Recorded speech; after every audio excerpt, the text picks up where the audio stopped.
Quand la prophétie sort, les hautes montagnes seront abaissées. quand la prophétie sort, l'émission qui vous révèle les mystères et les promesses cachées dans la parole de Dieu. Ce que Jésus a dit s'accomplira. Quand la prophétie sort, si elle tarde, attends-la, car elle s'accomplira. Elle s'accomplira certainement. Deviens-tu? Je dis, peu importe si tout se complique encore.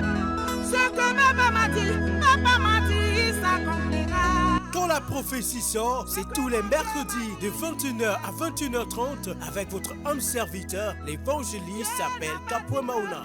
La maladie me tuera, mais il a dit, sa maîtrise me guérisse. Quand la prophétie sort, il n'est pas trop tard. Ce que papa m'a dit s'accomplira. Ce que mon Dieu m'a dit s'accomplira. Chers frères et sœurs, amis auditeurs, bonjour. Bienvenue dans ce nouveau numéro de votre émission « Quand la prophétie sort », présentée par votre humble serviteur Abel Kapwe Mauna. Aujourd'hui, je souhaite partager avec vous un message inspiré de l'histoire de Joseph, fils de Jacob, qui nous enseigne comment les ennemis de notre destinée peuvent être confondus. Le thème de mon message est « Triompher des ennemis de notre destinée ». Nous allons plonger dans l'histoire de Joseph, fils de Jacob, pour découvrir comment il a fait face aux adversités et comment Dieu lui a donné la victoire sur ses ennemis. L'histoire de Joseph est un récit captivant et riche en enseignements sur la façon dont les défis et les oppositions peuvent se transformer en opportunités et en bénédictions. À travers cette histoire, nous découvrirons comment la persévérance, la foi et la confiance en Dieu peuvent triompher des adversités et faire taire ce qui se dresse contre notre destinée. Dans le livre de la Genèse, nous apprenons que Joseph était un jeune homme béni par Dieu avec une vision extraordinaire. Il avait reçu des rêves dans lesquels il voyait ses frères et même ses parents se prosterner devant lui. Ces rêves étaient une révélation de son destin, de l'importance qu'il aurait dans l'accomplissement des plans de Dieu. Cependant, cette révélation divine suscita la jalousie et la haine dans le cœur de ses frères. Ils étaient incapables de supporter le fait que Joseph soit favorisé par leur père et qu'il ait un avenir prometteur. Cette histoire nous parle des défis auxquels nous sommes confrontés dans notre propre vie. Parfois, lorsque Dieu nous accorde des rêves, des talents ou une destinée particulière, il peut y avoir des personnes qui s'opposent à nous, qui nous rejettent ou qui cherchent à nous faire échouer. Les ennemis de notre destinée peuvent se manifester sous différentes formes. Des personnes qui nous critiquent, des circonstances qui semblent impossibles à surmonter, ou même nos propres doutes et nos peurs intérieures. Mais la vie de Joseph nous enseigne une leçon précieuse. Lorsque nous marchons selon les voies de Dieu et que nous gardons notre foi en lui, il est fidèle pour triompher de nos ennemis et nous conduire vers notre destinée. Cette situation peut être comparable à celle que certains d'entre nous traversent aujourd'hui. Il arrive parfois que nos talents, nos capacités ou même notre destinée suscitent l'envie ou la jalousie chez les autres. Peut-être que des personnes se sont dressées contre toi, t'ont détesté ou ont cherché à te faire du mal à cause de ce que tu représentes ou de ce que tu es appelé à devenir. Cela peut être extrêmement douloureux et décourageant, mais l'histoire de Joseph nous offre de l'espoir et nous montre que nos ennemis ne peuvent pas détruire notre destinée. Dans la vie de Joseph, nous voyons qu'il a été vendu par ses propres frères comme esclave. Il a été emmené en Égypte, loin de sa famille et de tout ce qu'il connaissait. Cela aurait pu être un moment de désespoir total pour Joseph. Mais même dans ces circonstances les plus sombres, Dieu était avec lui. Joseph fut vendu à Potiphar, un officier égyptien, et malgré sa condition d'esclave, il continua à faire preuve de sagesse, d'intégrité et d'excellence dans tout ce qu'il entreprenait.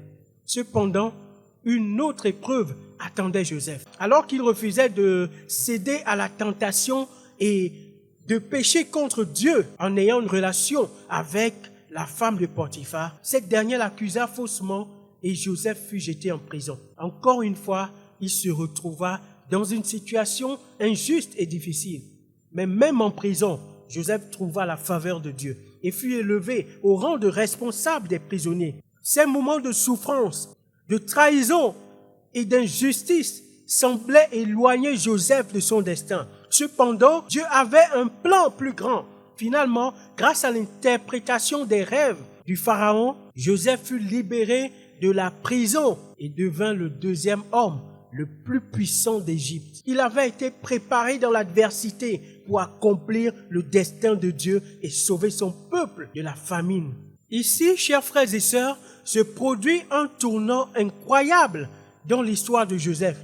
La famine qui frappait toute la région amenant ses frères à se rendre en Égypte pour acheter des vivres. Ils se retrouvèrent alors en face de Joseph sans le reconnaître. Joseph, qui avait le pouvoir de se venger, choisit de leur pardonner et de les aider. Après une série d'événements, les frères de Joseph se prosternèrent devant lui, accomplissant ainsi les rêves prophétiques que Joseph avait eus étant jeune. Ces moments d'une puissance extraordinaire où la haine et la jalousie des frères se sont finalement effacés devant la sagesse et la providence de Dieu. Les ennemis de la destinée de Joseph ont été confondus et Joseph a pu être un instrument de bénédiction pour sa propre famille et pour le peuple d'Israël tout entier. Cette histoire souligne la façon dont Dieu peut transformer les situations les plus sombres et les intentions malveillantes en des occasions de grâce. Les frères de Joseph avaient cherché à empêcher la réalisation de ses rêves. Mais au final, c'est précisément à travers ces épreuves et ces obstacles que ces rêves ont pu s'accomplir. Mes frères et sœurs, puissiez-vous tirer une leçon précieuse de cette histoire de Joseph. Même si vous faites face à des ennemis de votre destinée, ne perdez pas courage. Continuez à persévérer dans votre marche avec Dieu, à avoir confiance en ses promesses et à chercher sa volonté. Les obstacles et les oppositions ne sont pas la fin de l'histoire, mais plutôt une opportunité pour Dieu de manifester sa puissance et de confondre ceux qui se dressent contre vous. Mes chers frères et sœurs, cela nous montre que lorsque nous restons fidèles à Dieu malgré les obstacles, nous donnons à Dieu la possibilité de confondre nos ennemis et de manifester sa puissance dans notre vie. Permettez-moi de partager avec vous la promesse de Dieu sur les ennemis de notre destinée. Elle se trouve dans le livre d'Ésaïe, chapitre 54, verset 17. Toute arme forgée contre toi sera sans effet, et toute langue qui se lèvera en justice contre toi, tu la condamneras. Tel est l'héritage des serviteurs de l'Éternel. Telle est la justice qui leur viendra de moi, dit l'Éternel. Cette promesse nous assure que lorsque nous nous tenons du côté de Dieu, aucune arme, aucune accusation ou aucun obstacle ne peut nous détruire. Dieu est avec nous et il nous défend contre nos ennemis. Il est notre protecteur et notre guide dans la réalisation de notre destinée. Mes frères et sœurs, n'ayez pas peur des ennemis de votre destinée. Mettez votre confiance en Dieu, marchez dans ses voies et maintenez votre foi en lui. Vous verrez les plans et les rêves que Dieu a déposés dans votre cœur s'accomplir malgré toutes les oppositions. Que l'histoire de Joseph vous inspire et vous encourage aujourd'hui. Que vous puissiez voir les ennemis de votre destinée confondus et votre avenir rempli de bénédictions et de succès. Et rappelez-vous toujours que même ceux qui se sont dressés contre vous peuvent être amenés à se prosterner devant vous lorsque la grâce et la providence de Dieu se manifestent pleinement. Que ce message vous encourage à persévérer et à faire confiance à Dieu dans toutes les circonstances. Que vous puissiez triompher des ennemis de votre destinée, sachant que Dieu est à vos côtés. Que Dieu vous bénisse abondamment dans votre parcours vers l'accomplissement de votre destinée. Amen. Chers frères et sœurs, je vous remercie d'avoir suivi ce message, cette émission jusqu'à la fin.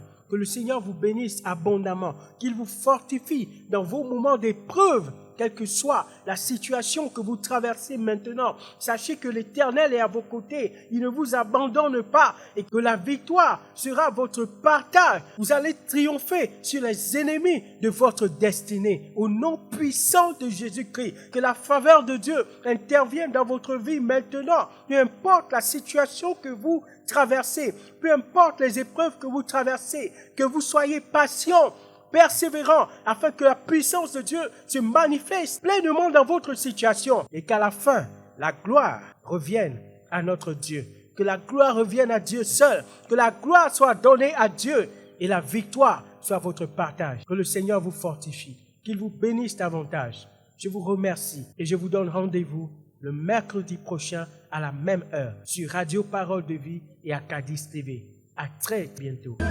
Quand la prophétie sort, Les hautes montagnes seront abaissées. quand la prophétie sort, l'émission qui vous révèle les mystères et les promesses cachées dans la parole de Dieu. Ce que Jésus a dit s'accomplira. Quand la prophétie sort, si elle tarde, attends-la, car elle s'accomplira. Elle s'accomplira certainement. Deviens-tu? Je dis, peu importe si tout se complique encore. Ce que ma papa m'a dit s'accomplira. Quand la prophétie sort, c'est tous les mercredis de 21h à 21h30 avec votre homme serviteur, l'évangéliste s'appelle Kapwe Mauna. La maladie me tuera, mais il a dit, sa maître sur me guérisse. Quand la prophétie sort, il n'est pas trop tard. Ce que papa m'a dit